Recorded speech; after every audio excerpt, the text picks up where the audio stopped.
সকলের সামনে কথা বলতে পারি না। এখন উপায় কি? কিভাবে আমি এই জড়তা দূর করব?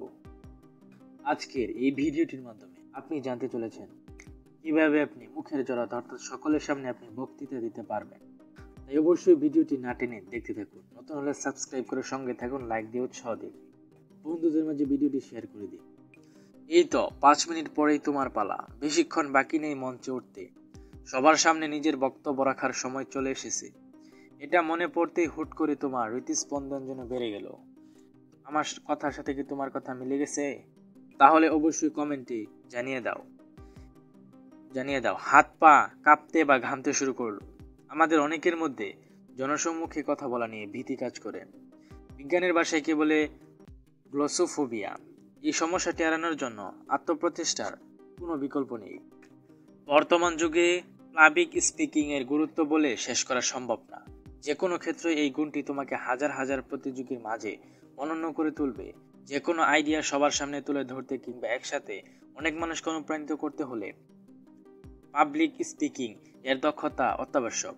একাডেমিক কাজে প্রেজেন্টেশন দেওয়া কিংবা ডিবেট করা, মডেল ইউনাইটেড নেশনস এই অংশ নেওয়ার ক্ষেত্রে প্রয়োজন শুদ্ধভাবে ইংরেজি উচ্চারণ করার নিয়ম জানা। কাজটি যতটা কঠিন মনে হয় আসলে ততটা কঠিন নয়। চাইলে তুমি হয়ে উঠতে পারো একজন ইলোকিউশনিস্ট। এই জন্য 3টি শব্দ তোমাকে মনে রাখতে হবে, অথবা এই 3টি উপায় তোমাকে মনে রাখতে হবে। নাম্বার 1 পরিকল্পনা, নাম্বার 2 প্রস্তুতি এবং নাম্বার 3 চর্চা। চলো এইগুলো নিয়ে এখন আমরা বিস্তারিত জানবো। নাম্বার 1 পরিকল্পনা। যে কোনো কাজে সবচেয়ে গুরুত্বপূর্ণ দিকটি হলো পরিকল্পনা। সঠিক পরিকল্পনা ছাড়া কোনো কাজেই সফলতা অর্জন সম্ভব না। তবে শুধু পরিকল্পনা করে থেমে থাকলেই চলবে না, কাজে নামতে হবে সেই অনুযায়ী। শুরুতে একটি আউটলাইন তৈরি করে নাও বক্তব্যের, অর্থাৎ বক্তব্যের শুরুটা কি দিয়ে করবে, মাঝের মূল বিষয়ে কি কি পয়েন্ট থাকবে এবং শেষে উপসংহার কি দিয়ে টানবে। বক্তব্য যদি ইংরেজিতে হয় তাহলে শুদ্ধভাবে ইংরেজি উচ্চারণ করার নিয়ম জানতে হবে। শুরুতে বিষয় সম্পর্কিত যে কোনো মনীষীর উক্তি কিংবা গল্প দিয়ে শুরু করলে দর্শকের দৃষ্টি আকর্ষণ করা যায়। তাছাড়া যে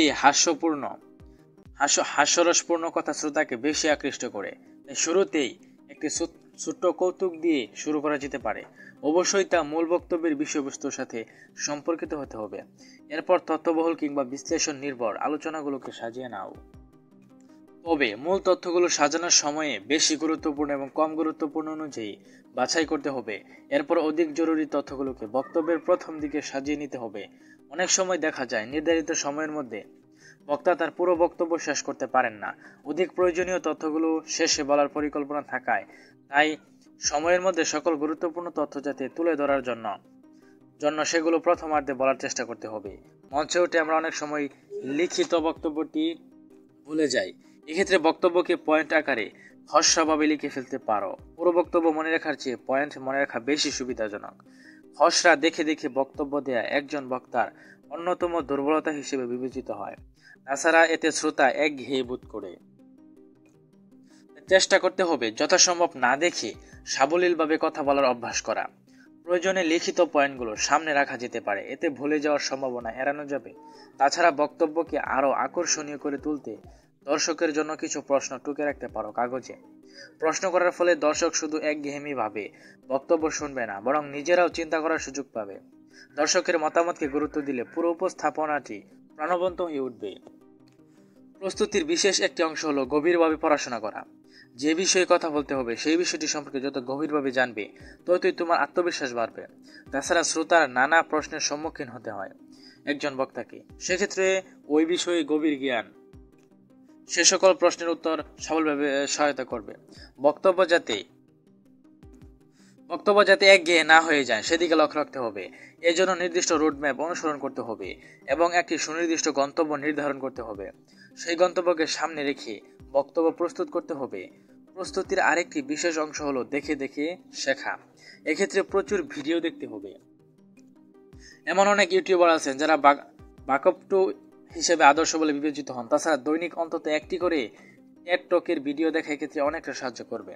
ভালো উপস্থাপকের দেহভঙ্গি, স্বরভঙ্গি, শব্দচয়ন ইত্যাদি বারবার করে দেখার ফলে তা নিজের আয়ত্তে আনা সম্ভব হবে। এক্ষেত্রে অন্য বক্তাকে অনুসরণ করতে করতে আপনার ব্যক্তিত্ব যাতে হারিয়ে না ফেলি সেদিকে লক্ষ্য রাখতে হবে। অনুকরণ না করে অনুসরণ করার চেষ্টা রাখতে হবে। অর্থাৎ সেই বক্তার ভালো দিকগুলো বেছে নিয়ে সেগুলো চর্চা করতে হবে, তবে অবশ্যই নিজ স্বকীয়তা ধরে রেখে। তাছাড়া বক্তব্যের বিষয়টি নিয়ে যথেষ্ট ইতিবাচক দৃষ্টিভঙ্গি বা আগ্রহ প্রকাশ করা ভালো বক্তার লক্ষণ। বক্তা যদি আগ্রহ নিয়ে বিষয়টি তুলে না ধরে তবে শ্রোতাও আগ্রহ নিয়ে শুনবে না। এজন্য হাসি মুখে স্বতঃস্ফূর্তভাবে কথা বলার অভ্যাস করতে হবে। শারীরিক অঙ্গভঙ্গির মাধ্যমে কোন ধরনের দ্বিধাগ্রস্ততা প্রকাশ করে আত্মবিশ্বাসের সাথে কথা বলার প্রস্তুতি নিতে হবে। ঠিক আছে। নাম্বার 2, চর্চা, এক্সারসাইজ। মুখের জড়তা দূর করার উপায় হিসেবে চর্চার কোনো বিকল্প নেই। দেখে দেখে বক্তব্য দেওয়া পরিহার করতে হবে। স্লাইড বা কাগজ দেখে বক্তব্য দেওয়ার ফলে দর্শক দ্রুত আগ্রহ হারিয়ে ফেলে। চেষ্টা করতে হবে দর্শকের চোখের দিকে তাকিয়ে কথা বলতে এবং শুধু একদিকে নয় বরং সকলের দিকে সমান দৃষ্টি রেখে কথা বলার। এজন্য সবচেয়ে ভালো উপায়টি হলো আয়নার সামনে দাঁড়িয়ে কথা বলার অভ্যাস করা। এতে তুমি নিজের দেহভঙ্গি নিয়ন্ত্রণ করতে পারবে। তাছাড়া নিজেই নিজের সমালোচক হিসেবে ভুল ত্রুটি বের করে সেগুলো সমাধানে সচেষ্ট হতে পারবে। গলার স্বর ঠিক কতটুকু ওঠানামা হবে বা চোখের ভাষা ব্যবহার করে কিভাবে প্রাণবন্তভাবে উপস্থাপন করা যাবে এগুলো দেখতে হবে।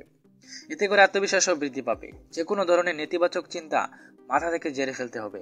অস্থিরতা কমানোর জন্য হালকা 10 মিনিট যোগব্যায়াম করা কিংবা মেডিটেশন করা যেতে পারে। চোখ বন্ধ করে নিজেকে সবার সামনে বক্তব্য দেওয়া অবস্থায় কল্পনা করে দেখো। এরপর ঠিক যেইভাবে নিজেকে দেখতে যাও ঠিক সেটাকে লক্ষ্য হিসেবে ধরে প্রস্তুতি নিয়ে এগিয়ে যাও। আমাদের সমাজের ছাত্রদের মধ্যে গ্লোসোফোবিয়া অত্যন্ত সাধারণ একটি সমস্যা। ছোটবেলা থেকে ক্লাসে কথা বলার ভয়ে পেছনের বেঞ্চে লুকিয়ে ছেলে কিংবা মেয়েটি যত বড় হয় ততই বুঝতে পারে যোগাযোগ দক্ষতার গুরুত্ব কত বেশি। এমনকি চাকরির বাজারে টিকে থাকতে হলে এই গুণটি সর্বাপেক্ষা প্রয়োজন। সবার সামনে কথা বলার ভয়ভীতি কাটিয়ে রাতারাতি সাবলীলভাবে বক্তব্য প্রদান করার দক্ষতা অর্জন করা সম্ভব নয়। এজন্য প্রয়োজন প্রবল ইচ্ছাশক্তি আর ধৈর্য, এগিয়ে চলার প্রচেষ্টা, বারবার সেটা করার ইচ্ছা। তো বন্ধু, আশা করি আপনারা অনেক কিছু শিখতে পারলেন, জানতে পারলেন। এই ধরনের ভিডিও পাওয়ার জন্য অবশ্যই চ্যানেলটা সাবস্ক্রাইব করে সঙ্গে থাকবেন, লাইক দিয়ে উৎসাহ দেবেন। কমেন্টে আপনার মতামত অবশ্যই জানিয়ে দিবেন, ভুল ত্রুটি মার্জনীয়। বন্ধুদের মাঝে বেশি বেশি ভিডিওটি শেয়ার করুন, সাবস্ক্রাইব করে সঙ্গে থাকুন। আজকের ভিডিও পর্যন্তই, দেখা হবে নেক্সট ভিডিওতে।